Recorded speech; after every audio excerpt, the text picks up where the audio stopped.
Hey guys, welcome to the study with Mayank. मैं हूं आपका मयंक और आज ला रहा हूं मैं आपके लिए एनसीईआरटी ज्योग्राफी क्लास 11 से। देखिए यहाँ पर आपकी जो है बुक सेकंड चल रही है, यानी भौतिक भूगोल के मूल सिद्धांत आपकी किताब चल रही है। और इसी किताब के तहत आपका जो है अध्याय 7वां चल रहा था, भू आकृतियाँ तथा उनका विकास। आज यहाँ पर इसका पार्ट 2 कवर करेंगे। तो चलिए स्टार्ट करते हैं आज का वीडियो। देखते हैं मैं क्या क्या डिस्कस करना है और क्या क्या नोट डाउन करना है। देखिए वीडियो स्टार्ट करने से पहले आप लोगों से कहना चाहूँगा कि जिन लोगों ने अब तक हमारा नया चैनल रूरल एकेडमी सब्सक्राइब नहीं किया है वो इसे सब्सक्राइब कर लें।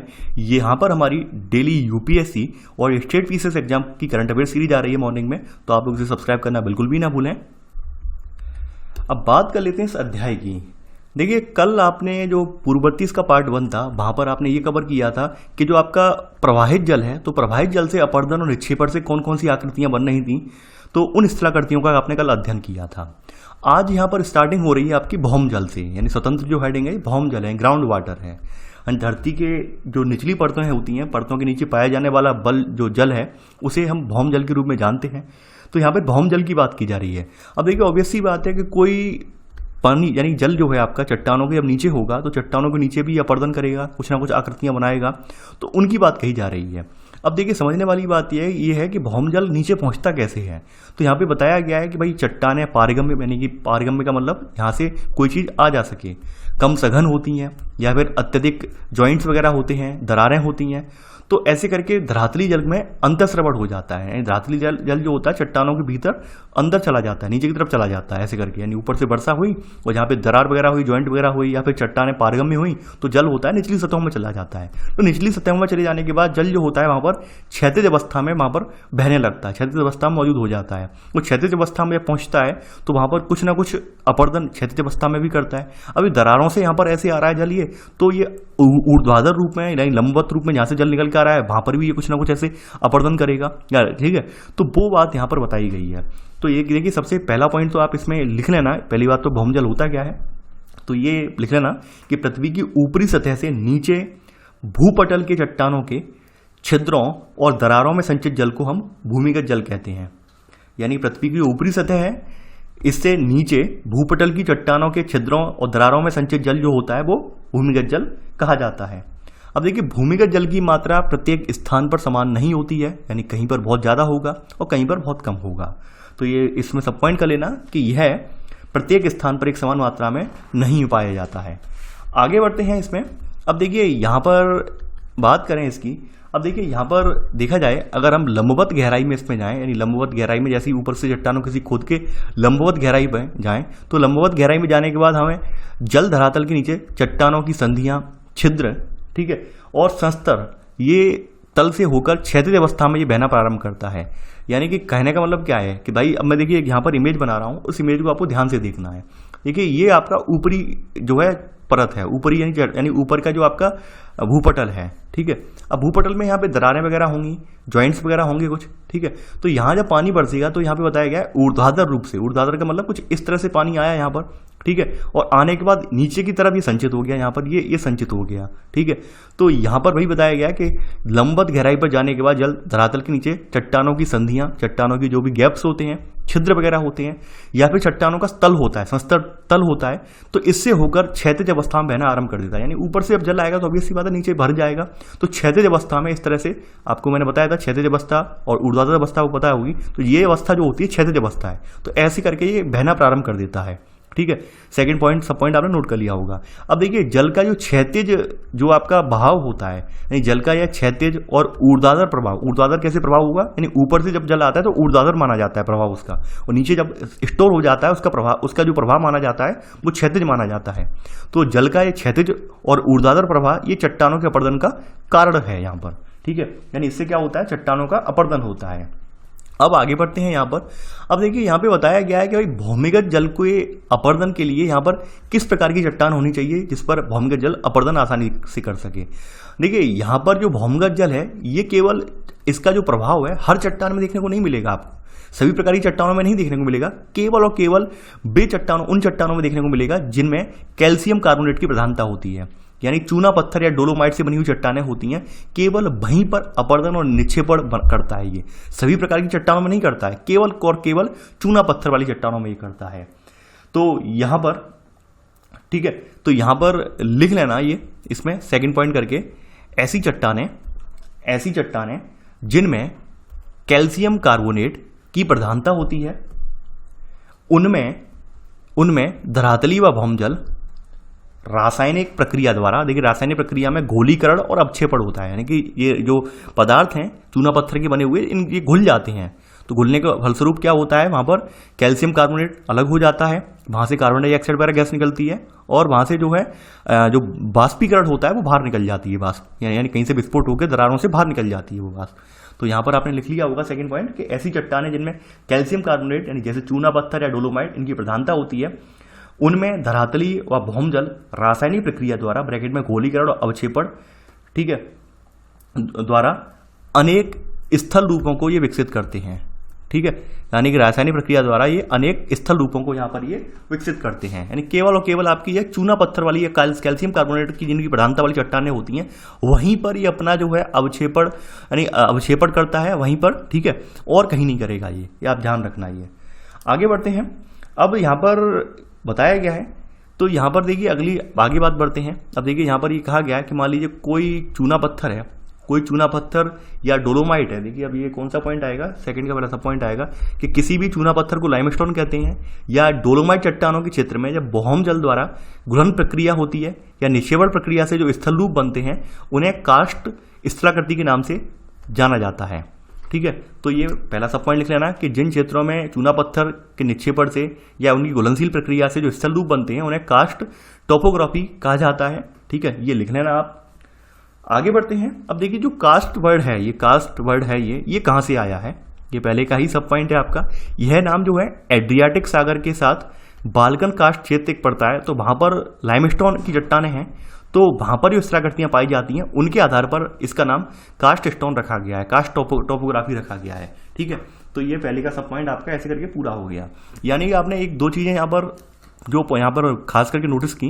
पहली चीज ये थी कि भाई जो भौमजल का अपरदन होता है वो सभी चट्टानों में नहीं होता है, यानी केवल और केवल किसमें होगा, सेकंड बात वो केवल चूना पत्थर की, यहाँ पर कैल्शियम कार्बोनेट उपस्थित होगा, उन्हीं चट्टानों में अपरदन होगा, ठीक है।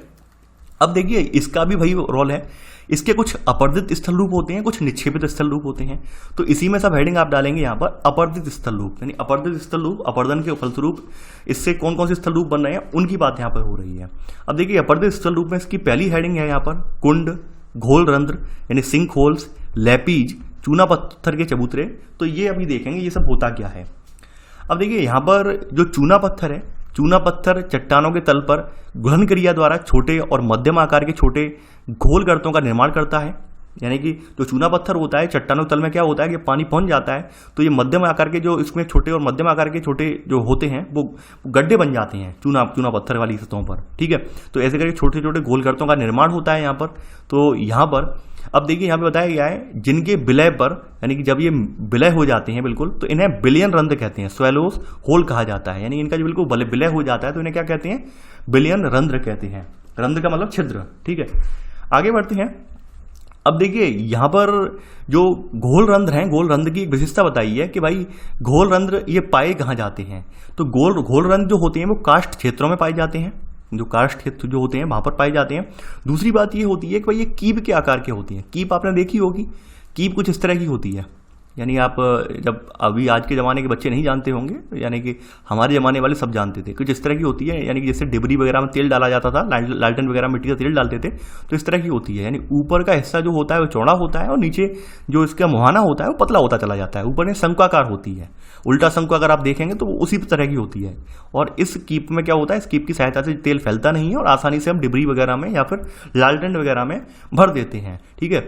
खास करके पेट्रोल टंकियों वगैरह पर या फिर यहाँ पर जो कार मैकेनिक वगैरह होते हैं तो उन सबके पास कीप पाई जाती है, उसे कीप बोलते हैं, कीप, ठीक है, इसका नाम ही कीप है। तो आपको मैंने ये समझा दी, समझना आप समझ गए होंगे। कीप शायद अब तो घरों में नहीं पाई जाती, यानी पहले पाई जाती थी, जब लालटेन वगैरह ये सब थी, अब तो LED का जमाना है तो कहाँ पाई जाती होगी, मुश्किल ही पाई जाती होगी ये। तो ये जो होती है यानी कि इसकी संरचना जो होती है, यानी जो घोल रंध्र बनते हैं तो वो जो आपके जो कास्ट टोपोग्राफी वाले क्षेत्र हैं तो वहां पर इनकी संरचना कुछ इस तरह से होती है, ठीक है, यानी ऊपर एकदम चौड़े कीप की भांति और नीचे एकदम पतले हो जाते हैं। आपको इमेज में दिखाना चाहूंगा, इमेज ये रही, अब आप देख के समझ गए होंगे कि यहाँ ऊपर वाला हिस्सा कितना चौड़ा है और नीचे ये बिल्कुल एकदम पतला होता चला जाएगा, नीचे एकदम पतला होता चला जाएगा ऐसे करके, ठीक है। तो ये जो है ये घोल रंध्र बोले जाते हैं।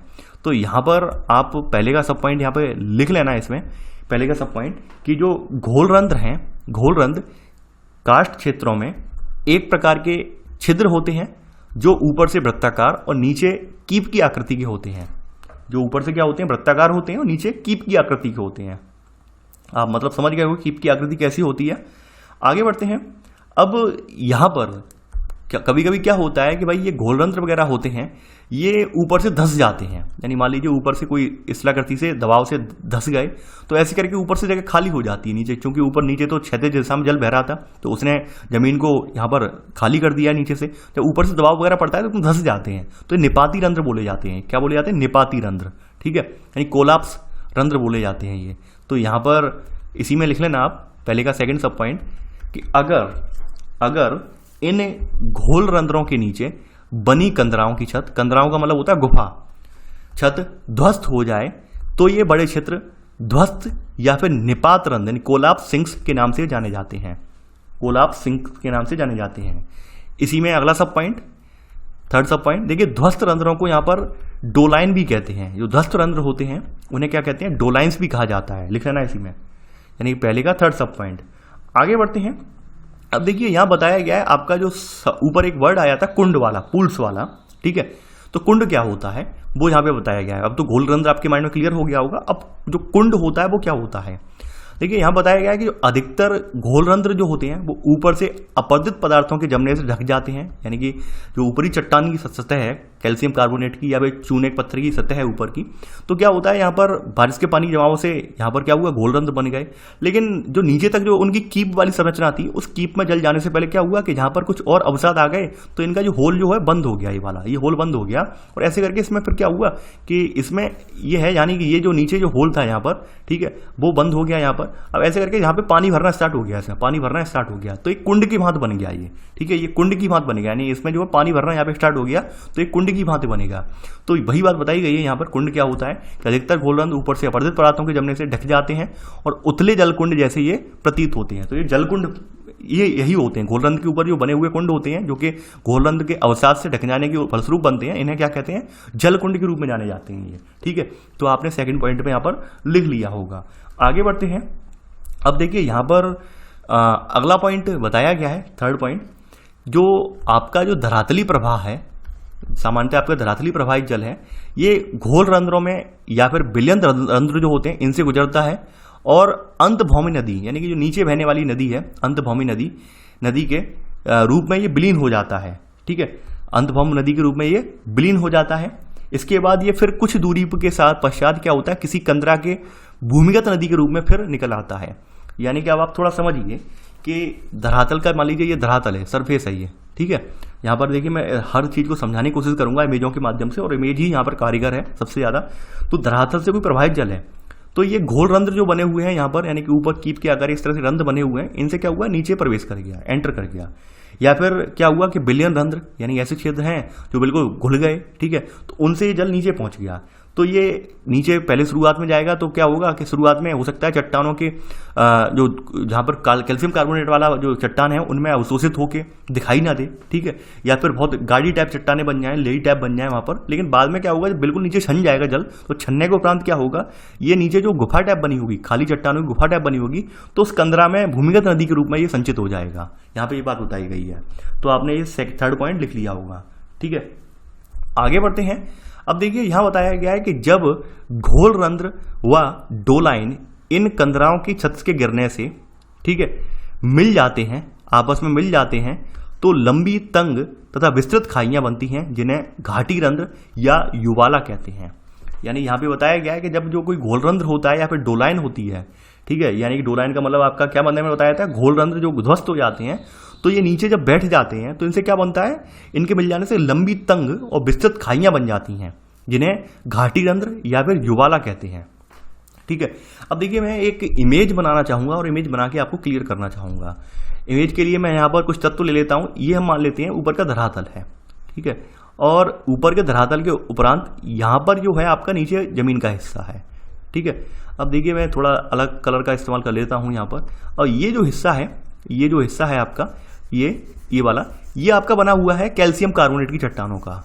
अब देखिए सोचने वाली बात ये है कि जब जल यहाँ से सरंध्रों से यहाँ पे अंदर पहुंचेगा और जब इसको घोल देगा, तो घोलने के उपरांत क्या होगा कि ऑब्वियसली बात है चट्टानें जो होगा घुल जाएंगी जल में, और चट्टानें घुलने से क्या होगा, जो चूना पत्थर है उनमें से कैल्शियम कार्बोनेट जो होगा वो तली में बैठ जाएगा और यहाँ पर गैप तैयार हो जाएगा, यानी कि एक यहाँ पर जो है गैप तैयार हो जाएगा, यानी इस क्षेत्र में गैप बन जाएगा। यानी कंदराएं कहाँ से बनती हैं, उस गैप के क्रिएट होने से ही ये कंदराएं क्रिएट होती हैं। यानी कि यहाँ पर क्या होगा, ये गैप बन जाएगा, और गैप बनने से क्या होगा कि वहाँ पर एक पूरा ये गैप जो होगा वो केंद्रा के रूप में विकसित हो जाएगा। ठीक है, यानी कि मान लीजिए कोई संरचना बीच में थी और बीच में वो संरचना जो है एकदम गल जाती है। आप एक अनुमान अपना एक लगा लीजिए, या फिर आपने नहीं लगाया है तो लगा सकते हैं कि अपना एक 3 लेयर की कोई चीज़ बनाइए, या नीचे बीच में खड़िया टाइप रख लीजिए, ठीक है, और ऊपर से मिट्टी डाल दीजिए और ऊपर से उसमें पानी डालिए। आप देखेंगे जो खड़िया वाली जगह है वो अपने आप गल जाएगी, गलने के उपरांत वो जगह स्पेस खाली हो जाएगा। तो वही चीज़ यहाँ पर होती है, जो कैल्शियम कार्बोनेट वाली चट्टानें होती हैं वो गल जाती हैं और गलने के उपरांत क्या होता है, यहाँ पर स्पेस खाली हो जाता है। तो ऐसे करके यहाँ पे ये लंबी लंबी कंदराएं बन जाती हैं, यानी गुफाएं बन जाती हैं। ठीक है, यानी अब आप सोच रहे हैं गुफाएं कहाँ से आई, तो गुफाएं ऐसे आती हैं, गुफाएं कहीं और से निकल के नहीं आती हैं। यानी कि जो कैल्शियम कार्बोनेट होता है उनमें चूना पत्थर होता है वो गल जाता है, गलने के उपरांत उसमें से कुछ जो चीज़ होती है वो जल वाष्पन के जरिए ऊपर आ जाती है, कुछ कार्बन डाइऑक्साइड बन के बाहर निकल जाती है। तो ऐसे करके वहाँ पे जगह खाली हो जाती है। ठीक है, तो वो बताया गया है। आगे बढ़ते हैं यहाँ पर, तो ये आपने यहाँ पर लिख लिया होगा, थर्ड का सब पॉइंट आपने नोट कर लिया होगा। ठीक है, अब इसी में बताया गया है थर्ड के सेकंड सब पॉइंट में कि धीरे धीरे क्या होता है यहाँ पर, धीरे धीरे बताया गया है यहाँ पर, सॉरी, धीरे धीरे जो घुलन प्रक्रियाएं हैं, तो धीरे धीरे घुलन प्रक्रियाओं द्वारा जब चूनायुक्त चट्टानों के अधिकतर भाग, जब चूनायुक्त चट्टानें इन गर्तों या खाइयों में मिल जाती हैं, यानी पूरा लिख लेना इसमें सब पॉइंट, अगला सब पॉइंट कि धीरे धीरे घुलन प्रक्रियाओं द्वारा जब चूनायुक्त चट्टानें इन गर्तों या खाइयों में मिल जाती हैं तो पूरे क्षेत्र में क्या बन जाते हैं, अत्यधिक अनियमित, पतले और नुकीले कटक आदि रह जाते हैं, जिन्हें लेपीज कहते हैं। यानी कि जहां पर बताया गया है कि भाई जब ये क्षेत्र जो है ये जब घुल जाएगा तो घुलने के उपरांत क्या होगा, कुछ चीजें बाहर निकल जाएंगी गैस के रूप में, फिर यहाँ पे कांटे टाइप बचते हैं, कटक टाइप संरचनाएं बचती हैं ऐसे करके। ठीक है, तो उन्हें लेपीज बोला जाता है। कंटिन्यूसली कटक टाइप संरचनाएं बचती हैं, उन्हें लेपीज बोला जाता है। शायद यहाँ पर कोई है संरचना तो मैं दिखा सकूंगा आपको। यहाँ पर फिलहाल कोई संरचना नहीं है लेपीज के बारे में। ठीक है, तो लेपीज नहीं दिखा सकते हम, लेपीज की संरचना यहाँ पे नहीं है। हाँ ये है, लेकिन लेपीज की नहीं है संरचना यहाँ पर। ठीक है, तो लेपीज, तो आप यहाँ पे लिख लेना आप सेकंड सब पॉइंट कि धीरे धीरे घुलन प्रक्रियाओं द्वारा जब चूनायुक्त चट्टानें इन गर्तों या खाइयों में मिल जाते हैं तो पूरे क्षेत्र में अत्यधिक अनियमित, पतले व नुकीले कटक आदि रह जाते हैं, जिन्हें हम क्या कहते हैं, लेपीज कहते हैं। ठीक है, और देखिए जो लेपीज होते हैं, लेपीज कभी कभी क्या होते हैं, विस्तृत चबूतरों के रूप में भी विकसित हो जाते हैं, तो ये आपके चूनायुक्त चबूतरे कहलाते हैं। तो यहाँ पर अंतिम सब पॉइंट लिख लेना कि कभी कभी लेपीज के ये विस्तृत क्षेत्र समतल चूनायुक्त चबूतरों में परिवर्तित हो जाते हैं। यानी कि ये किसमें परिवर्तित हो जाते हैं, चबूतरों में परिवर्तित हो जाते हैं। ठीक है, समतल चबूतरे टाइप बन जाते हैं, नीचे जमीन के अंदर समतल चबूतरों के टाइप में ये लेपीज वाले क्षेत्र बन जाते हैं। ठीक है, अब देखिए यहाँ पर पहले ये सब चीजें आपने देख ली, लेपीज क्या होता है, युवाला या घाटी रंध्र क्या है, ठीक है, डोलाइन क्या है, ये सब चीजें आपने देख ली। अब यहाँ पर अगली जो अपरदित स्थल रूप है वो कंदराएं हैं। देखिए कंदराएं बेसिकली मुझे पहले लिखवाना था, लेकिन थोड़ा मुझसे मिस्टेक हो गई, ये मैं बाद में लिखवा रहा हूँ। क्योंकि कंदराएं आप पहले जान लेते तो आपको ये शुरुआत वाला पॉइंट दिक्कत नहीं होती। ठीक है, तो आप अब जब आप पढ़ेंगे तो आप कंदराओं से स्टार्ट करना। ठीक है, थोड़ा रिवर्स कर लेना, यानी मुझे ध्यान नहीं रहा क्योंकि है एक ही, तो कंदराएं पहले लिखवानी थी क्योंकि कंदराओं के नीचे ही ये सब निर्मित होती हैं आकृतियाँ। तो कंदराओं की हेडिंग आपने डाल ली होगी, सेकंड हेडिंग है कंदराएं। ठीक है, अब बात करते हैं कंदराएं। कंदराएं क्या होती हैं, कंदराओं का मतलब गुफाएं, केव्स। ठीक है, ये क्या होती हैं, देखिए कंदराओं की बात करें तो कंदराएं क्या हैं, ये ऐसे पदार्थ हैं, यानी कि ये ऐसे प्रदेश जहां चट्टानों के एकांतर संस्तर हों। यानी एकांतर संस्तर का मतलब क्या है कि चट्टानें एक जैसी हो, चाहे शैल की बनी हो या बालू या पत्थर की या कार्डेज की, यानी एक रूप ही उनका चट्टानों का हो, और इनके बीच में अगर चूना पत्थर या डोलोमाइट चट्टानें हों जहां सघन चूना पत्थर चट्टानों के संस्तर हों। ठीक है, तो ये लिख लेना यहाँ पर कि ऐसे प्रदेश जहां चट्टानों के एकांतर संस्तर हों, यानी एकांतर का मतलब क्या है कि ऊपर, देखिए इमेज में बनानी पड़ेगी, इमेज में बना दे रहा हूं, जैसे ये रही आपकी, मान लीजिए ये चट्टान है कोई, ठीक है, ये एक एकांतर चट्टान है, यानी कि यह सेल से बनी, चूना पत्थर से बनी या क्वार्टजाइट की से बनी एक सिंगल चट्टान है ये, ठीक है। अब इसके नीचे जो है यहाँ पर चूने पत्थर की कोई चट्टान है, ये चूने की चट्टान है ये, ठीक है। चूने पत्थर की कोई चट्टान है ये वाली, ठीक है। ये चट्टान किसकी है? चूने पत्थर की चट्टान है, ठीक है। अब आप समझ गए होंगे ये किसकी चट्टान है आपकी, जो एक ही जो आपके यहाँ पर जो है एकांतर संस्तर वाले सेल है, जैसे सेल है या बालू पत्थर है जो भी है, क्वार्टजाइट, इसकी चट्टान है। और इनके बीच में क्या बनी है? चूना पत्थर है, डोलोमाइट की चट्टान है, ठीक है। तो यहाँ पर इनके बीच में क्या है? ये चट्टान है। तो यहाँ पर क्या होता है, मैंने बताया था कि इनमें जब जल भर जाएगा तो ये जो पार्ट है ये अपने आप स्वतः ही गल जाएगा। गलने के उपरांत क्या होगा, ये जगह खाली हो जाएगी और यहाँ पर गुफा टाइप बन जाएगी, ठीक है, यानी केव्स बन जाएंगी यहाँ पर, ठीक है। तो वही यहाँ पर बताया गया है, तो यहाँ पर बताया गया है, तो ठीक है, चूना पत्थर या डोलोमाइट की चट्टानें हों, ठीक है, वहाँ प्रमुखतया कंदराओं का निर्माण होता है। वहाँ प्रमुखतया क्या होता है? कंदराओं का निर्माण होता है, यानी गुफाओं का निर्माण होता है। अब अगली प्रोसेस बताई गई, कंदराएं बनती कैसे हैं।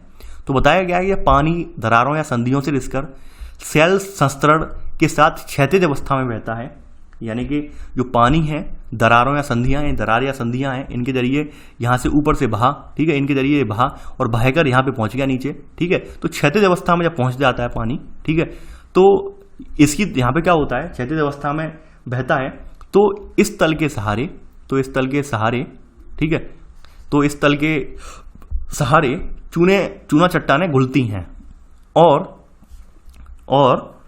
लंबे तंग और विस्तृत रिक्त स्थान बन जाते हैं, जिन्हें हम क्या कहते हैं? कंदराएं कहते हैं। यानी बाद में क्या होता है, पानी जब जाएगा दरारों से तो ये घुल जाता है, ये वाला पोर्शन, यानी जो बीच वाला पोर्शन है ये उल्टे घुल जाता है, यानी कि ये पूरा कट गया तो ये क्या होता है, ये घुल जाता है। घुलने की वजह से क्या होता है कि यहाँ पर स्पेस बन जाता है, यानी कि ये जगह खाली हो जाती है, यानी ऊपर चट्टान रह जाती है, नीचे रह जाती है और ये जगह खाली हो जाती है, कंदरा बन जाती है फिर, ठीक है।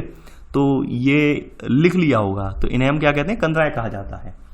आगे बढ़ते हैं। अब बताया गया है कि भाई प्रायः जो कंदराएं होती हैं तो कंदराओं का एक खुला मुख होता है जिससे कंदरा सरिताएं बाहर निकलती हैं, यानी छोटी छोटी रास्ताएं वगैरह बाहर निकलते हैं। तो ऐसी कंदराएं जिनके दोनों सिरे खुले हों उन्हें हम क्या कहते हैं? टनल्स, सुरंग कहते हैं। यानी एक मान लीजिए कंदरा जो है उस कंदरा के दोनों सिरे खुले हुए हैं, यानी एक ये सिरा खुला हुआ है यहाँ से, ठीक है, एक यहाँ से खुला हुआ है सिरा, तो ये जो बाईपास वाला रोड टाइप बन गया ये क्या कहलाएगा? टनल कहलाएगा, ठीक है, टनल कहलाएगा। ये आपने लिख लिया, सुरंग कहलाएगा, ठीक है। तो ये तो थी कंदराएं, यानी अपर्दित स्थल रूप से बनने वाली आकृतियां। तो आप समझ गए होंगे कि कंदरा मुझे पहले पढ़ाना था, कंदरा के भीतर ये सब चीजें बनती हैं, कंदरा के भीतर मोस्टली ये सब चीजें आपकी बनती हैं, ठीक है। कोई बात नहीं, कोई दिक्कत नहीं है, हो जाता है कभी कभी।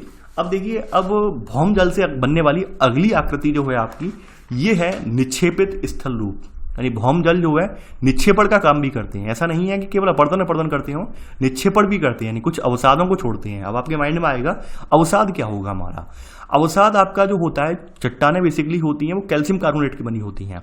कभी आप घर में कलई वगैरह लेके आए, कलई या फिर बोलते हैं चूना, ठीक है, चूना लेकर आए हैं, चूना, और चूने को आपने पानी में गलाया होगा तो आप देखते होंगे उसमें एकदम बुलबुले निकलते हैं, एकदम गैस, कार्बन डाइऑक्साइड गैस बाहर निकलने लगती है, और कुछ देर बाद होते हैं कि पानी का रंग एकदम दूधिया हो जाता है और कुछ अवसाद या मलबा जो होता है, यानी कि जो कैल्शियम कार्बोनेट का अवसाद निक्षेप बचता है, वो तली में बैठ जाता है।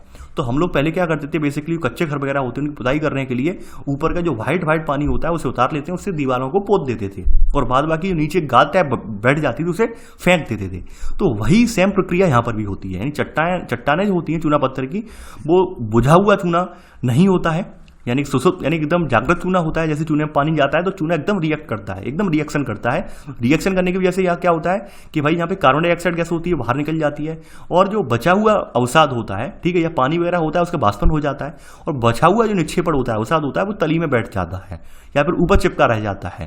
तो वो बात यहाँ पर बताई गई है। तो ऐसे करके निक्षेपण होता है यहाँ पर, ठीक है। यानी आपके माइंड में वही आया होगा कि निक्षेपण तो सर आपने बताया बहते जल से होता है, तो निक्षेपण यहाँ कैसे हुआ? यहाँ पर ऐसे हुआ, ऊपर से पानी आया, तो पानी आने के उपरांत ये चट्टान जो होगी ये गीली होगी, एकदम गल गई चट्टान। गलने के उपरांत यहाँ पर इसका निक्षेपण हुआ, कुछ पदार्थ नीचे बैठ गए, कुछ ऊपर उड़ गए पदार्थ, जगह खाली हो गई। तो ये निक्षेपित स्थल रूप बोले जाएंगे। नीचे जो स्थल रूप बैठे हुए हैं इसके, वो निक्षेपित स्थल रूप बोले जाएंगे, ठीक है। तो यहाँ पर आप इसमें कुछ पॉइंट लिखेंगे यहाँ पर, जैसे ये कंदराओं के भीतर ही निर्मित होते हैं, पहला पॉइंट तो आपका यही है, ठीक है। तो इसी में लिख लेना कि चूना पत्थर चट्टानों में या चूना युक्त चट्टानों में कार्बन युक्त चूनायुक्त चट्टानों में कार्बन युक्त जल घुलने से जल का वाष्पीकरण होता है, जल का वाष्पीकरण होता है, जैसे मैं बोलता जा रहा हूं वैसे लिखना है, ठीक है, होता है। और घुले हुए कैल्शियम कार्बोनेट का निक्षेपण हो जाता है, ठीक है, और घुले हुए कैल्शियम कार्बोनेट का निक्षेपण हो जाता है, यानी यहाँ पे तो घुले हुए कैल्शियम कार्बोनेट का निक्षेपण हो जाता है, ये लिख लेना है इसमें, ठीक है। अब देखिए भाई बताया गया है कि यहाँ पर अगली अवस्था में साइंटिफिक अप्रोच के साथ बताया गया है कि मान लीजिए जब चट्टानों की छत से जल, बताया गया है ये चट्टान की छत से जल वाष्पीकरण के साथ CO2 गैस मुक्त हो जाती है तो कैल्शियम कार्बोनेट की चट्टानें धरातल से टपकने लगती हैं, तो वो निक्षेपण माना जाता है, यानी कि ये साइंटिफिक भाषा में समझाया गया है। आप स्वतंत्र हैं, यहाँ तो पहली भाषा लिख लीजिए या फिर ये सेकंड भाषा लिख लीजिए, स्वतंत्र हैं आप, ठीक है। यानी कि दोनों ही, ये साइंटिफिक अप्रोच है, थोड़ी विज्ञान की परख से है, यानी जो साइंस के स्टूडेंट हैं वो इन्हें ये वाली बड़ी जल्दी समझ में आ गई होगी, आर्ट साइड वालों को पहली वाली समझ में आ गई होगी अच्छे से, ठीक है। तो यहाँ पर आप स्वतंत्र हैं, चाहे दोनों लिखना चाहें दोनों लिख लें, या फिर एक लिखना चाहें तो एक लिख सकते हैं। अब देखिए इनसे बनने वाली आकृतियां कौन कौन सी हैं। इनसे बनने वाली आकृतियां स्टेलेक्टाइट, स्टेलेगमाइट और स्तंभ, ये आकृतियां इनसे बनती हैं। स्टेलेक्टाइट क्या होते हैं पहले वो देखते हैं, ठीक है। स्टेलेक्टाइट ये क्या होते हैं पहले ये देखते हैं, ठीक है। अब देखिए यहाँ पर थोड़ा इमेज मैं बनाऊंगा, इमेज के लिए थोड़ी जगह मैं साफ करूंगा और वो इमेज बनाऊंगा तो थोड़ा जल्दी आपके माइंड में क्लियर हो जाएगा, ठीक है। देखिए यहाँ पर जैसे मान लेते हैं ये पूरा आपका धरातल है, ये ऊपर वाला हिस्सा इसका धरातल है, ठीक है। और ये जो बॉक्स बना है ये पूरा क्या था, ये बॉक्स जो था ये जो आपकी कैल्शियम कार्बोनेट है, चूना पत्थर की चट्टान है, तो उनसे बना हुआ क्षेत्र था ये, ठीक है। चूना पत्थर से बना हुआ क्षेत्र था ये वाला। अब क्या हुआ, ऊपर से दरारों से जल आया, जल आने के उपरांत यहाँ पे एक रिएक्शन हुआ, क्रिया हुई, तो क्या हुआ कि भाई यहाँ पर कुछ संरचनाएं ऐसी होती हैं, जब निक्षेपण वगैरह हो जाता है तो कुछ संरचनाएं क्या होती हैं, कुछ इस तरह से लटकते हुई संरचनाएं बन जाती हैं ऊपर से ऐसे करके, यानी सभी पदार्थ घुलकर नीचे नहीं गिरे हैं, कुछ पदार्थ क्या होते हैं, पूरी चट्टान थी, चट्टान के फलस्वरूप कुछ पदार्थ ऐसे लटके रह जाते हैं, यानी ऐसे करके लटके रह जाते हैं ऊपर से, ठीक है। तो ये जो पदार्थ जो ऊपर लटके हुई संरचनाएं ऐसी होती हैं, इन्हें संरचनाओं को यहाँ पर क्या कहते हैं, इन्हें स्टेलेक्टाइट कहते हैं, ठीक है। यानी कि सभी पदार्थ, जैसे आप कोई चीज मान लीजिए कोई यहाँ पे गलने वाली चूना पत्थर वाली चीज थी, ये गल गया, तो गलने के बाद कुछ चीजें होती हैं ऊपर की परत से चिपकी रहती हैं, ये वाली चीजें, ठीक है, कुछ इस तरह से, यानी ये आप देख पा रहे हैं ये स्टेलेक्टाइट है, ये लटकी हुई चट्टाने टाइप है, स्टेलेक्टाइट है ये, ठीक है, स्टेलेक्टाइट है।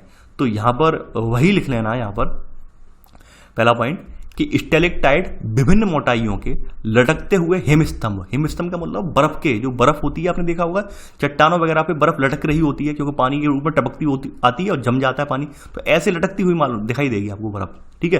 कभी आप पहाड़ी इलाके में जाएं तो इस तरह से लटकती हुई दिखाई देती है बर्फ आपको। तो ये संरचनाएं कुछ इसी प्रकार की होती हैं, यानी ऊपरी सतह पर ये संरचनाएं ऐसे करके लटकती हुई दिखाई जाती हैं, तो इन्हें स्टेलेक्टाइट कहते हैं, ठीक है।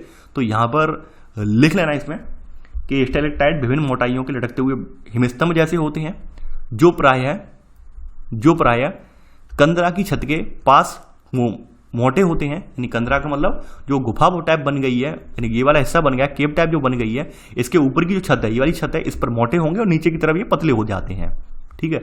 तो यहाँ पर छत पर पास मोटे होते हैं और अंत के छोर पर पतले होते जाते हैं, ठीक है, ये आपने लिख लिया। ये होता है स्टेलेक्टाइट।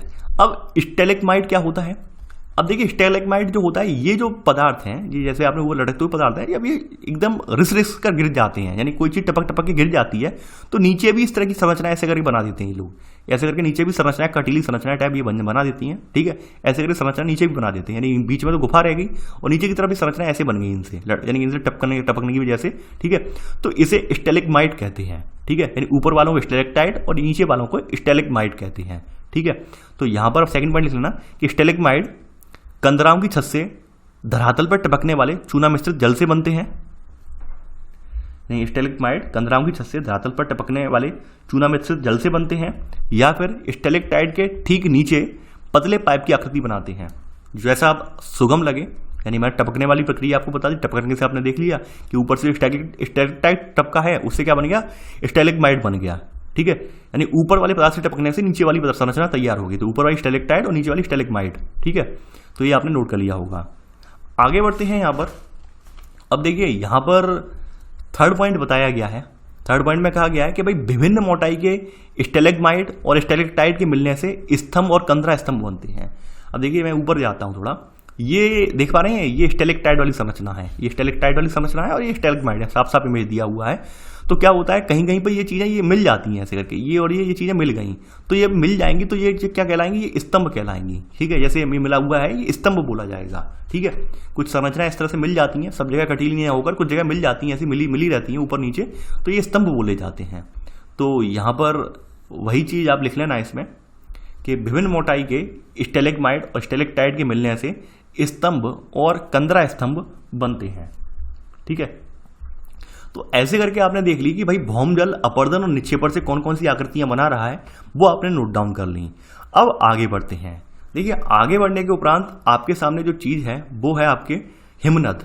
यानी हिमनद का मतलब आप जाने ही गए होंगे कि बर्फ की नदी या फिर बर्फ नदी या फिर बर्फ की परत, इस तरह से आपके माइंड में चीजें आ गई होंगी हिमनद के रूप में। ठीक है, तो हिमनद होते क्या है वास्तव में? देखिए, पृथ्वी पर जो परत के रूप में बर्फ का प्रभाव होता है या पर्वतीय ढालों पर जो बर्फ जमी होती है, ठीक है, वहां से उसका रैखिक प्रभाव होता है, यानी एक सीधी लाइन में प्रवाहित होती है, तो उसे बहते हुए हिम संहति को, यानी बहता हुआ जो पूरा हिम का संहति पूरी संरचना है, उसको क्या कहते हैं, हिमनद कहते हैं।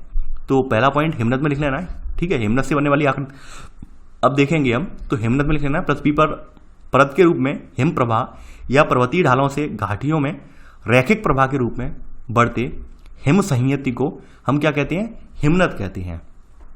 ठीक है, अब देखिए इसमें भी दो तरह के हिमनद होते हैं। एक तो महाद्वीपों पर पाई जाने वाली हिमनद, जैसे आपके अंटार्कटिका महाद्वीप वगैरह है, आर्कटिक वृत्त वगैरह है, यहाँ पर जो पाए जा रहे हैं, ठीक है, वो क्या है, महाद्वीपीय हिमनद बोले जाएंगे, और पहाड़ों पर पर्वतीय हिमनद बोले जाते हैं। ठीक है, तो इसमें सब पॉइंट महाद्वीपीय हिमनद या फिर गिरिपद हिमनद वे हिमनद हैं जो बृहद समतल क्षेत्र पर हिमप्रत के रूप में फैले हों। इसी में सेकंड सब पॉइंट, वहीं पर्वतीय या घाटी हिमनद वो हिमनद हैं जो पर्वतीय ढालों में बहते हैं। तो आपने ये चीजें हिमनद के बारे में देख ली, दोनों सब पॉइंट। आगे बढ़ते हैं। अब देखिए, अगर हम बात करें हिमनद की, तो हिमनद का जो प्रवाह होता है वो बहुत ज्यादा नहीं होता है, बहुत ही स्लो, हद से ज्यादा मंद होता है। तो यहां पर सेकंड पॉइंट नोट कर लेना कि प्रवाहित जल के विपरीत हिमनद प्रवाह बहुत धीमा, ब्रैकेट में लिख लेना प्रतिदिन कुछ सेंटीमीटर से मीटर तक, ठीक है, होता है। यानी कि यहां पर जो इनका जो प्रवाह होता है बहुत तेजी से नहीं होता है। यानी मान लीजिए आज ऊपर की ऊंचाई पर वो हिमनद स्थित है, तो मात्र वो कुछ सेंटीमीटर नीचे बढ़ पाया हो, ज्यादा ना बढ़ पाया हो। ठीक है, अब इनके पीछे बढ़ने का एक लॉजिक होता है, ये गुरुत्वबल के कारण गतिमान होते हैं। यानी कि जो हिमनद आगे बढ़ते हैं वो गुरुत्वाकर्षण बल की वजह से आगे बढ़ते हैं। यानी हिमनद मुख्यतः गुरुत्वाकर्षण बल के कारण गतिमान होते हैं। ये लिख लेना सेकंड का सब पॉइंट। ठीक है, अब देखिए यहाँ पे बताया गया कि भाई हमारे देश में कहाँ कहाँ हिमनद पाए जाते हैं। हमारे देश में आप जानते हैं जहाँ पर ऊंची पहाड़ियाँ होती हैं, 4400 जो फीट से ऊपर की जो पहाड़ियाँ हैं या 4400 मीटर से ऊपर की पहाड़ियाँ होती हैं, तो वहाँ पर ऑब्वियस सी बात है तापमान में गिरावट आती है और वहाँ पर उन पहाड़ियों पर क्या आपको मिलेगी, बर्फ जमी हुई मिलेगी। ठीक है, तो हमारे देश में हिमनद जो है हिमालय पर्वतीय ढालों की घाटी में पाए जाते हैं। ठीक है, आपने देखा होगा जो आपकी भागीरथी नदी है उसका उद्गम गंगोत्री हिमनद का जो आगे वाला भाग है, यानी गौमुख जिसे हम बोलते हैं, वहां से होता है। ऐसी अलकनंदा नदी है, अलकनंदा का अलकापुरी हिमनद से होता है, ये भी आप जानते हैं। और इन ये दोनों देवप्रयाग के निकट दोनों मिल जाती हैं, वहां से इन्हें संयुक्त धारा इनकी गंगा बन जाती है, ये बात आप जानते हैं। ठीक है, तो ये हैं क्या, दोनों हिमनद हैं। यानी पहले क्या होता है, सर्दियों के मौसम में जम जाते हैं, जैसे गर्मी आती है तो हल्के हल्के पिघलने लगते हैं। पिघलने से क्या होता है, एकदम जल जो होता है वो नदी के रूप में नीचे बहने लगता है आपके सामने। ठीक है, तो ये हिमनद की प्रक्रिया आप जानते हैं। ठीक है, देखिए थर्ड पॉइंट आपका जो है, ये थर्ड पॉइंट यहाँ पर ये कह रहा है आपका कि जो हिमनद हैं, तो हिमनदों से जो अपरदन होता है मेनली उसका रीजन है घर्षण। यानी कि हिमनद क्या होता है, एक यानी कि पूरा चट्टान होती है, चट्टान नुमा पूरा बर्फ होती है हिमनद। तो जब वो धीरे धीरे करके गुरुत्वाकर्षण बल की वजह से नीचे की तरफ आती है, तो एक तो वजन होता है, तो वजन होने की वजह से क्या होता है, घर्षण उत्पन्न होता है वहां पर। तो घर्षण जब होता है तो वहां पर नीचे चट्टानी सतह जो होती है वो अपरदित हो जाती है। तो यहाँ पर थर्ड पॉइंट आप नोट कर लेना, हिमनदों से प्रबल अपरदन होता है, जिसका कारण है इसके अपने भार से उत्पन्न घर्षण है। ये आप यहाँ पे थर्ड पॉइंट में लिख लेना।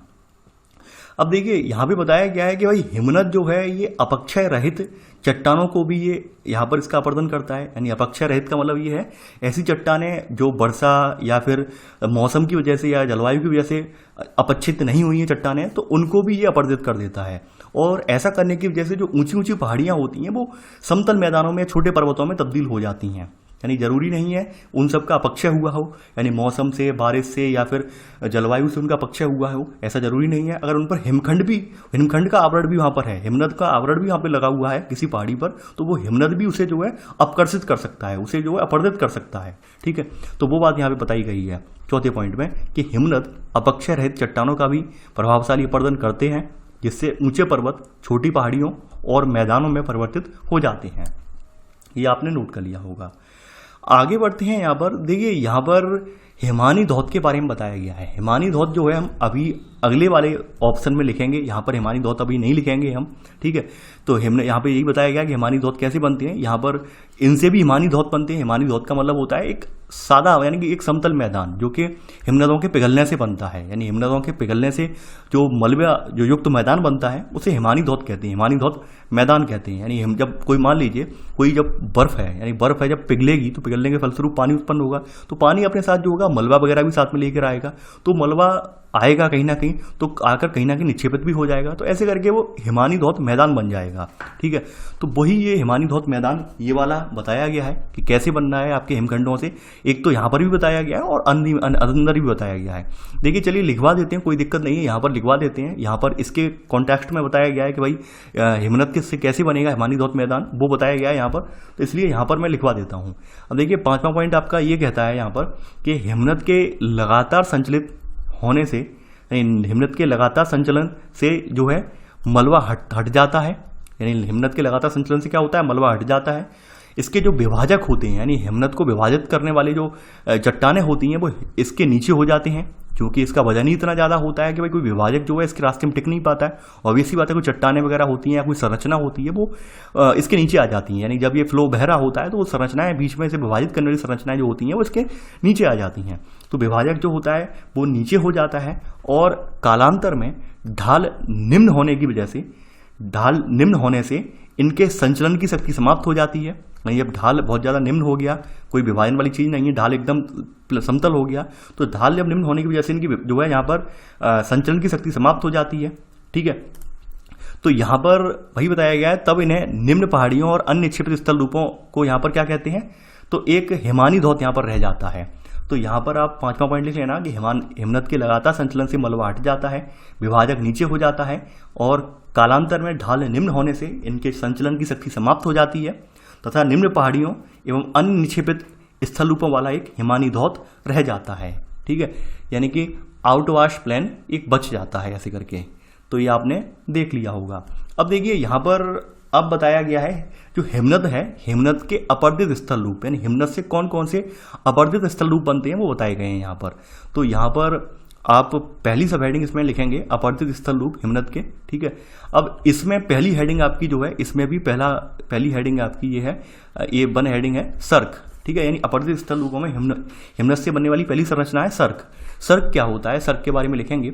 देखिए सर्क जो है ये यहाँ पर बताया गया है कि सर्क जो है पर्वतीय भागों में जो हिमनद है इनके द्वारा उत्पन्न स्थल रंध्र होते हैं। स्थल रंध्र का मतलब क्या होता है कि स्थलों में बनने वाले छिद्र होते हैं। देखिए ये पूरा जो संरचना है आप देख पा रहे हैं, ये सर्क वाली संरचना है, यानी स्थल में छेद हो गया, स्थल में रंध्र टाइप बन गई संरचना है, तो इसे सर्क बोलते हैं। ठीक है, तो यहाँ पर बताया गया है इसमें आप पहला पॉइंट यहाँ पर नोट कर लेना यहाँ पर कि पर्वतीय भागों में हिमनद द्वारा उत्पन्न स्थल रंध्रों में सर्क हिमनद घाटियों के शीर्ष पर पाए जाते हैं। यानी कि जो यहाँ पर पर्वतीय भाग हैं तो इनमें हिमनद द्वारा उत्पन्न स्थल रंध्रों में सर्क जो बनते हैं तो वो कहाँ पाए जाते हैं, वो हिमनद घाटियों के शीर्ष पर, यानी कि जो पहाड़ियाँ वगैरह होती हैं या हिमानी से ढकी हुई घाटियाँ वगैरह होती हैं उनके ऊपरी वाले हिस्से में पाए जाते हैं। शीर्ष का मतलब होता है ऊपरी वाला हिस्सा। तो आपने ये नोट कर लिया होगा।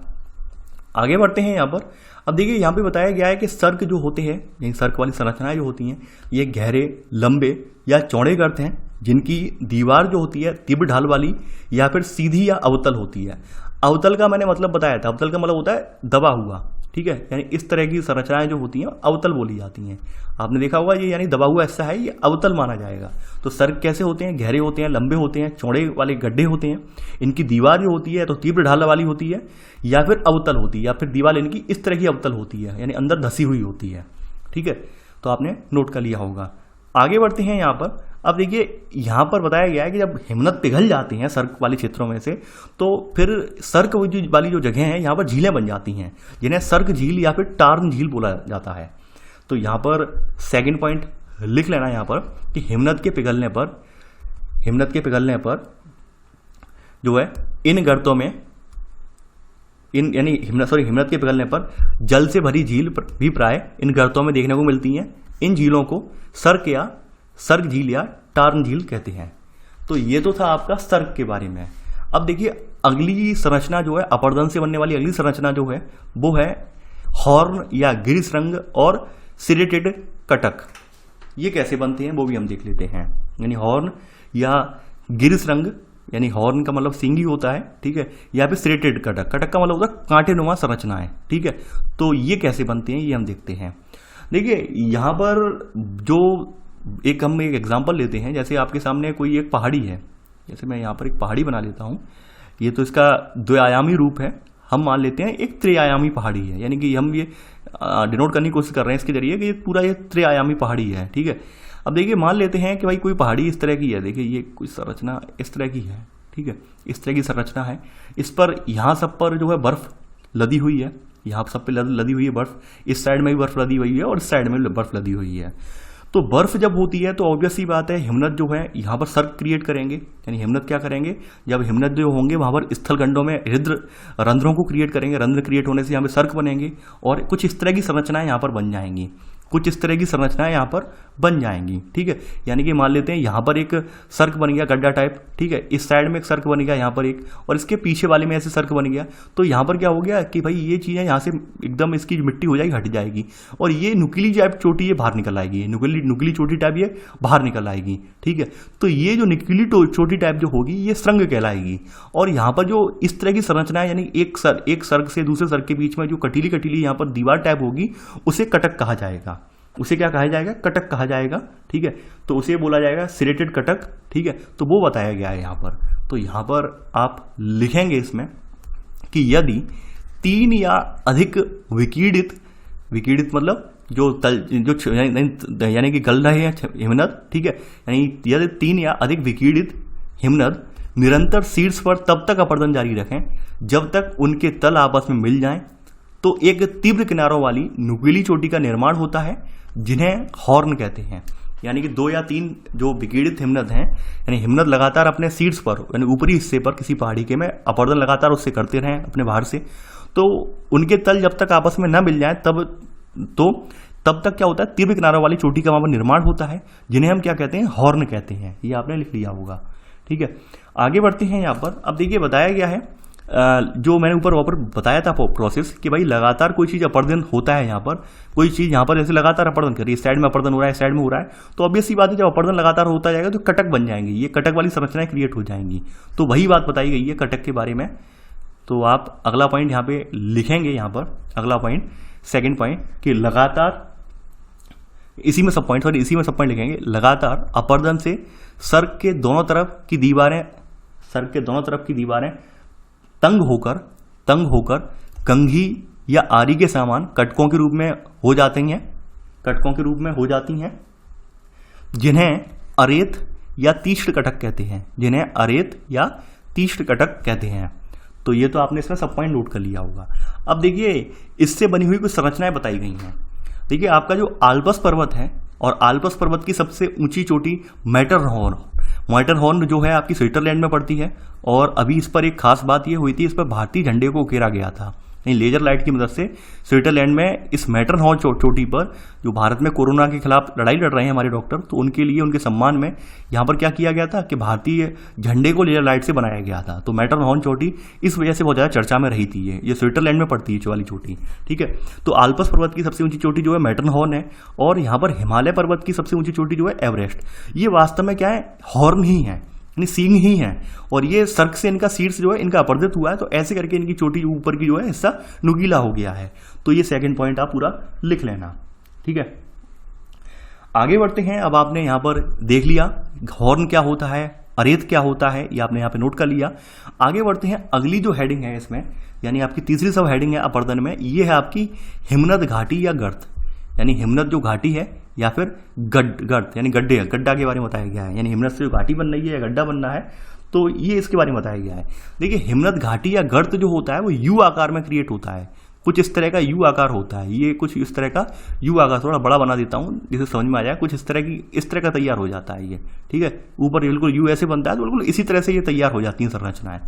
तो ये लिख लेना यहाँ पर पहला पॉइंट, ये आकार में अंग्रेजी के अक्षर यू जैसी होती हैं, जिनके तल जो होते हैं चौड़े होते हैं, किनारे जो होते हैं चिकने होते हैं बिल्कुल ऐसे, और ढाल जो होते हैं तीव्र होते हैं। ये आपने नोट कर लिया होगा। अब देखिए जो घाटी में जो मलबा वगैरह होता है, घाटी में जो मलबा होता है वो बिखरा होता है, अथवा जो हिमोड़ मलबा होता है वो दलदली के रूप में दिखाई देता है। यानी यहाँ पर जो बर्फ से बनने वाला मलबा है वो कैसे दिखाई देता है, दलदली रूप में दिखाई देता है इसमें यू आकारों की घाटी में। आगे बढ़ते हैं। अब देखिए यहाँ पर जो इसकी मुख्य घाटी होती है, यहाँ पर कुछ लटकती हुई संरचनाएं भी होती हैं। लटकती हुई क्यों होंगी? क्योंकि यू आकार की घाटी है, तो यहाँ पर कुछ लटकती हुई संरचनाएं भी होती हैं इस तरह से। यानी इन जगहों पर कुछ लटकती हुई संरचनाएं भी होती हैं जिन्हें लटकती घाटी की संज्ञा दी जाती है। तो यहाँ पर इसमें सब पॉइंट नोट कर लेना। अगला सब पॉइंट, सेकेंड सब पॉइंट है कि मुख्य घाटी के एक तरफ या दोनों तरफ ऊंचाई पर लटकती घाटी यानी कि हैंगिंग वैली भी होती है। ये आपने नोट कर लिया होगा। अब देखिए यहाँ पर इसी में एक चीज आई है, लेकिन वो चीज वैसे तो अलग है, लेकिन यहाँ पर आई है तो यहाँ पर लिखवा देते हैं।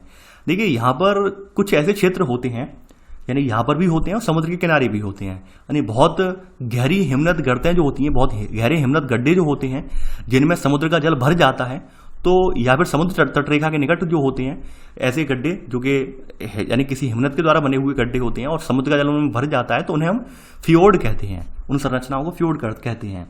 तो थर्ड पॉइंट लिख लेना कि बहुत गहरी हिमनद गर्तें हैं जिनमें समुद्री जल भर जाता है तथा जो समुद्री तटरेखा पर होती हैं उन्हें क्या कहते हैं? फ्योर्ड कहते हैं। इस समुद्री तटरेखा के नज़दीक कोई पहाड़ है और उस पहाड़ का यहाँ पर जो है हिमनद आके यहाँ पर साइड में गड्ढा कर देता है बहुत गहरा, उस गड्ढे में आकर यहाँ पे समुद्र बह रहा है, समुद्र का जल जो है मिल जाता है, तो ऐसी संरचना जो होगी ये क्या कहलाएगी? ये फ्योर्ड कहलाएगी। ये आप याद रखना, ये संरचना क्या बनेगी? ये फ्योर्ड की संरचना बनेगी। तो आपने थर्ड पॉइंट नोट कर लिया होगा। अब देखिए आपने यहाँ पर अपर्दित स्थल रूप जो होते हैं वो आपने नोट डाउन कर लिए हैं। अब हिमानी जो है या हिमनद जो है ये कुछ निक्षेपित स्थल रूप भी बनाते हैं। तो अगली सब हेडिंग यहाँ पर जो है ये है निक्षेपित स्थल रूप, यानी आपकी हिमानी या हिमनद की अगली सब हेडिंग निक्षेपित स्थल रूप है। देखिए निक्षेपित स्थल रूप जो होती हैं हिमनद के पिघलने से बनते हैं, यानी कि वास्तव में हिमनद के जो पिघलने से स्थल रूप बनते हैं तो उन्हें निक्षेपित स्थल रूप के रूप में जाना जाता है। ठीक है, तो यहाँ पर पहला पॉइंट आप नोट कर लेना कि पिघलते हुए हिमनद के द्वारा मिश्रित रूप में भारी व महीन पदार्थों का निक्षेप हिमोड़ या हिमनद गोलाश्म के रूप में जाना जाता है। हिमनद गोलाश्म मतलब होता है कि हिम के गोले गोले, ठीक है, यानी हिम जो होती है गोल गोल रूप में होती है, उसे हिमनद गोलाश्म के रूप में जानते हैं। ठीक है, तो इन्हें इस तरह से जाना जाता है। यानी पिघलते हुए हिमनद के द्वारा जो मिश्रित रूप में भारी और महीन पदार्थों का निक्षेप होता है वो हिमोड़ या फिर हिमनद गोलाश्म के रूप में जाना जाता है। ठीक है, यानी गोल अंश या गोलाश्म इसके रूप में ये जाना जाता है। अब देखिए यहाँ बताया गया है कि भाई हिमनद, देखिए हिमानी धौत के बारे में यहाँ पे फिर से बताया गया है कि हिमानी धौत कैसे बनते हैं वो बताया गया है कि यहाँ पे कहा गया है कि हिमनद जो होते हैं तो हिमनदों के तल किनारे, यहाँ पर हिमनदों के जो तल हैं या फिर किनारे हैं या छोर, इन पर बर्फ पिघलने से क्या होती हैं? सरिताएं बनती हैं, छोटी छोटी नदियाँ यानी सरिताएं निकल आती हैं यहाँ पर। और कुछ मलबा भी ऐसे यहाँ पर फिर क्या होता है कि कुछ मलबा भी इस पिघले जल में बनी सरिता में प्रवाहित होकर निक्षेपित हो जाता है। तो ऐसे जो मलबा इसमें आता है, ठीक है, तो उसे हिमानी धौत कहलाते हैं। यानी ऐसे जो सरिताओं के माध्यम से जो मलबा जो बहकर आ रहा है और वो मलबा अगर एक जगह निक्षेपित हो जाता है तो उसे फिर हिमानी धौत कहा जाता है, यानी आउटवाश बेसिन प्लेन कहा जाता है। तो आप ये लिख लेना। अब देखिए हिमोड़ निक्षेप और हिमानीकृत जो धौत है इसमें डिफरेंस है। इसमें एक मेजर डिफरेंस ये होता है कि भाई हिमानी धौत में परत दर परत मलबा आके इकट्ठा जमता जाता है, यानी पहली परत जम गई, उसके ऊपर दूसरी परत जम गई, फिर तीसरी परत जम गई। जबकि हिमोड़ निक्षेप में क्या होता है कि भाई उसमें पूरा मिक्स होता है मटेरियल, उसमें अलग अलग नहीं होता है, पूरा मलबा एक साथ मिक्स होता है। ये डिफरेंस होता है। तो यहाँ पर वही बताया गया है कि भाई हिमोड़ निक्षेप जो होता है आपका सेकंड का सब पॉइंट, हिमोड़ निक्षेप के विपरीत हिमानी धौत प्राय स्तरीकृत या वर्गीकृत होते हैं। यानी स्तरीकृत का मतलब ये होता है परत दर परत, यानी पहले कोई भारी परतों की परत होगी उसके ऊपर हल्के की, ठीक है, ऐसे परत दर परत यहाँ पे जमते जाते हैं ये। अब देखिए हिमनद के जो निक्षेप होते हैं उनकी खास विशेषता ये होती है, पहली बात ये नुकीले नहीं होते हैं, यानी अन्य जो आपके निक्षेप होते हैं, यानी अन्य जो पहाड़ी निक्षेप होते हैं, आपने देखा होगा भूस्खलन वगैरह के फलस्वरूप तमाम चट्टानें आती हैं तो वो तमाम नुकीली होती हैं, लेकिन यहाँ पर चट्टानें जो होती हैं वो नुकीली बिल्कुल नहीं होती हैं, क्योंकि हिमनद जो होते हैं अपने घर्षण बल के द्वारा उन चट्टानों को, उनके किनारों को, सतहों को गोल कर देते हैं या चिकना कर देते हैं। ये इनकी खास बात है हिमनदों की। तो यहाँ पर अगला पॉइंट आप लिख लेना, यहाँ पे थर्ड पॉइंट, कि हिमनद निक्षेप में चट्टानी टुकड़े, यानी इसमें लिखना है, यानी हिमनद निक्षेप में चट्टानी टुकड़े कम नुकीले या गोल किनारों वाले होते हैं। यानी हिमनद निक्षेप में चट्टानी टुकड़े कम नुकीले या फिर गोल किनारों वाले ये होते हैं। अब देखिए आपने निक्षेपित स्थल रूप इनके जो है इनकी कुछ विशेषताएं देख ली हैं। अब इसी में है आपका जो स्थल रूप है, ये है स्थल रूप, यहाँ पर पहला स्थल रूप इसी में है, यह हिमोड़ का, निक्षेपित स्थल रूप में पहला हिमोड़ का है कि हिमोड़ कैसे बनते हैं, तो इसके बारे में आप लिखेंगे। देखिए हिमोड़ जो होते हैं यहाँ पर, तो हिमोड़ किससे बनते हैं, ये हिमनद टिल या फिर ये गोलास्मी मृत्तिका होती है, यानी गोल गोल जो मिट्टी होती है हिमनदों की वजह से बनने वाली, इसके जमाव से बनने वाली ये लंबी कटकें हैं, यानी पूरे इसका जमाव हो जाता है तो लंबी कटक टाइप संरचना बन जाती है, यानी इस तरह की संरचना एक बन जाती है इस तरह की, ठीक है। तो ये संरचना जो बोली जाती है हिमोड़ बोली जाती है। थोड़ा मैं मैप में चलता हूँ इमेज में, ये देखिए ये आप देख पा रहे हैं, ये जो संरचना जमी हुई है, यानी कि यहाँ पर जो निक्षेप है या फिर जो मिट्टी है हिमोड़ वाली गोलास्मी मृत्तिका है, इसका एक लाइन में पूरा जमाव हो गया है। तो जमाव होने से यहाँ पर आप देख पा रहे होंगे हिमोड़, ये हिमोड़ कहलाती है, यानी इसे अंतिम हिमोड़ है। ये तो मध्य हिमोड़ भी होता है, यहाँ पर मध्य हिमोड़ में ये आ जाता है, ठीक है। और ऊपर की तरफ भी हिमोड़ होता है, जैसे ये पूरा हिमोड़ ही है, ये हिमोड़ वाली संरचना ही है यहाँ पर, ठीक है। तो यहाँ पर पहला पॉइंट आप नोट कर लेना। आगे बढ़ते हैं। अब यहाँ पे बताइए अंतस्थ हिमोड़, यानी कि ये जो आप हिमोड़ अभी आपने देखी, ये अंतस्थ या फिर अंतिम वाली टर्मिनल हिमोड़ बोली जाती है। तो अंतस्थ हिमोड़ यहाँ पे क्या होती है, अंतस्थ हिमोड़ जो है वो हिमनद के अंतिम भाग में मलबे के निक्षेप से बनी कटकें हैं ये आप पहला सब पॉइंट इसमें लिख लेना। वहीं पार्श्विक हिमोड़ क्या होती है, पार्श्विक का मतलब होता है दीवार, यानी हिमनद की घाटी की दीवारें होती हैं तो दीवार के समानांतर ही चिपक कर निर्मित हो जाती हैं, तो इन्हें पार्श्विक हिमोड़ कहते हैं।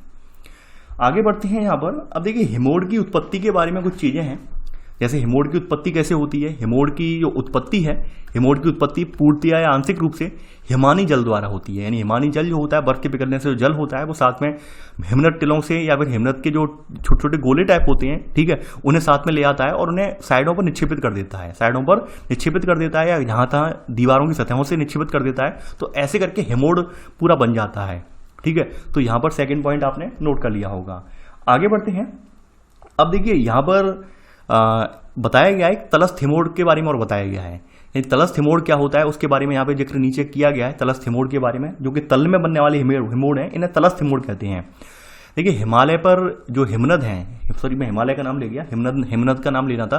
तो जब हिमनद जो होते हैं वो अगर पिघलने पर, यानी हिमनद जब पिघलते हैं तो घाटी तल है, तो घाटी तल पर हिमनद टिल एक परत के रूप में ये अव्यवस्थित रूप से स्थापित हो जाते हैं। यानी कि जब हिमनद टिल पिघलते हैं तो हिमनद टीले पिघलने से क्या होता है कि जो ये पिघलने से ये होता है कि घाटी जो होती है, तो घाटी के तल में जो हिमनद टिल हैं ये अव्यवस्थित रूप में, यानी स्कैटर्ड वे में जहां तहाँ इकट्ठे हो जाते हैं, ठीक है।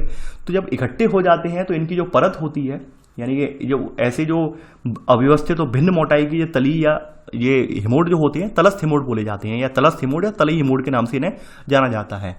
तो यहाँ पर आप इसमें ऐसे नोट करेंगे, हिमनद पिघलने पर घाटी तल पर जो है घाटी तल पर हिमनद टिल को एक परत के रूप में अव्यवस्थित रूप से छोड़ देते हैं। ऐसे अव्यवस्थित और भिन्न मोटाई के निक्षेप तली या तलस्थ हिमोड़ कहलाते हैं। ये आपने नोट कर लिया होगा। तो ऐसे करके आपने जान लिया हिमोड़ होते क्या हैं, हिमोड़ संरचनाएं क्या हैं, वो आपने यहाँ पर इमेज में भी देख ली और जान ली। अगली जो संरचना है आपकी ये है एस्कर। एस्कर क्या होता है, एस्कर के बारे में बात कही गई है।